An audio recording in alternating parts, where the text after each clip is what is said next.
Il était une fois un pays au cœur de l'Europe, la République démocratique allemande, capitale Berlin, ou plutôt Berlin-Est, émanation du secteur attribué aux soviétiques lors de la partition de la ville en 1945.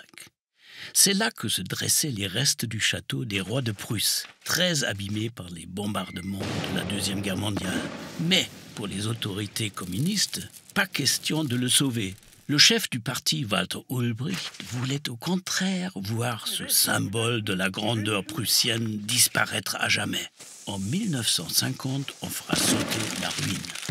À sa place, la Marx-Engels-Platz, dédiée au défilé et au rassemblement à la gloire du régime, aussi vaste que la place rouge à Moscou.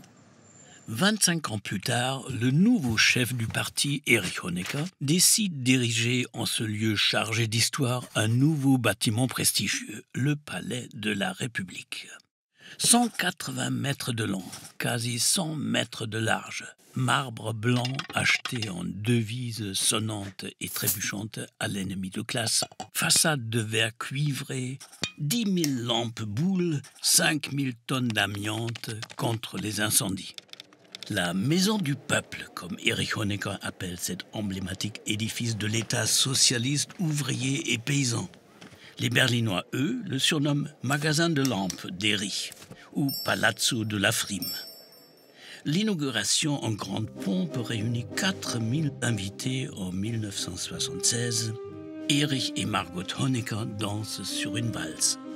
Mais la vie du palais était aussi rythmée par la politique. Ici se trouvait la chambre du peuple, le parlement est-allemand. Là résonnaient les applaudissements des camarades lors des congrès du parti. Dans cette grande salle, 5000 personnes pouvaient vibrer à l'unisson. Tape à l'œil, instrument de propagande, certes, mais beaucoup d'Allemands de l'Est aimaient bien ce palais. Déjà parce que, dans le quotidien un peu terne de la RDA, c'était un lieu à part, avec tous ses restaurants, ses bars, ses cafés, son théâtre, ses bals, ses manifestations culturelles à gogo, sans oublier son bowling. Évidemment, la Stasi surveillait l'enthousiasme et la convivialité des travailleurs. Après la chute du mur, en 1989, les gens ont préféré faire la fête ailleurs. Le palais est fermé. Il a fallu des années pour le désamianter.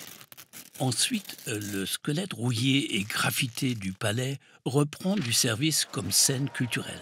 650 000 visiteurs y sont accueillis pour toutes sortes de manifestations. Mais ces ruines du communisme ne plaisent pas à tout le monde. Après des années de polémiques, la décision finit par tomber. Il faut tout raser, reconstruire un château. Triomphe de la pensée réactionnaire, kitsch nostalgique. Derrière cette réplique de la façade baroque, un nouvel esprit doit s'incarner. Le méga-projet s'appelle Humboldt Forum. Il a la vocation à jeter des ponts entre les cultures du monde. Il reste que de nombreux Allemands de l'Est ont eu du mal à faire le deuil de leur palais, car avec lui, c'était un peu de leur histoire qui s'en allait. Dans le musée historique allemand, certains objets sont aujourd'hui conservés comme des reliques, notamment des meubles et des peintures. Assiettes à soupe, tasses à café ou cendriers, la vaisselle du palais se vend quant à elle aux enchères sur Internet. Et il paraît que des collectionneurs seraient prêts à se damner pour une lampe ronde sortie du magasin de lampes d'Erich.